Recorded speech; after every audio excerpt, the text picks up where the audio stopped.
প্রচুর অলস লাগছে তাই না সোলজার? ইচ্ছা করছে শুয়ে বসে দিন পার করে দেই, কোনো কাজ পড়াশোনা কিছুই না করি। রোজার মাসে এটা একটা বড় সমস্যা। নিজেদের খুব অলস এবং ক্লান্ত লাগে সারাক্ষণ। ক্ষুধা এবং পিপাসার জন্য কিছুই করতে ইচ্ছা করে না আমাদের। অতঃপর তোমাদের মধ্যে অনেকেই আছো যারা কাজ এবং পড়াশোনা বাদ দিয়ে বিছানায় শুয়ে বসে দিন পার করে দাও। অলসতায় সারাটা দিন তোমরা পার করে দাও, কোনো কাজই তোমরা করো না এই রোজার মাসে। এর ফলে তোমাদের জীবনে কোনো উন্নতি আসে না, উল্টো প্রচুর সময় নষ্ট করে ফেলো তোমরা।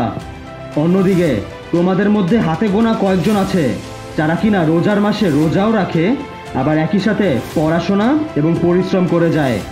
তাদেরও প্রচুর অলসতা লাগে কাজ করতে, কিন্তু এই অলসতাকে তারা পাত্তাই দেয় না। তারা কিছুটা হলেও পরিশ্রম এবং পড়াশোনা করে, অলস হয়ে সময় নষ্ট করে না। তাদের কি পিপাসা এবং ক্ষুধার কষ্ট হয় না? অবশ্যই হয়, কিন্তু তারা এই কষ্ট উপেক্ষা করে সফলতার জন্য চেষ্টা চালিয়ে যায়। দিন শেষে তারা সফলতা অর্জন করেও।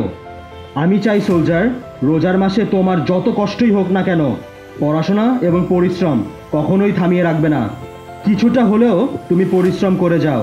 হয়তোবা বেশিক্ষণ তুমি পরিশ্রম করতে পারবে না, তাতে সমস্যা নেই। 2-3 ঘন্টা যতক্ষণই পারো পরিশ্রম করো, কিন্তু কখনোই থেমে যেও না সোলজার। সকল কষ্ট এবং অলসতা উপেক্ষা করে এগিয়ে যাও। দিন শেষে তুমি তোমার পরিশ্রমের প্রতিদান অবশ্যই পাবে। তুমিও নিজেকে সফলতার চূড়ায় নিয়ে যেতে পারবে। তাই সোলজার, অলসতা নয়, রোজার মাসেও পরিশ্রম ধরে রাখো, সাফল্য আসবেই।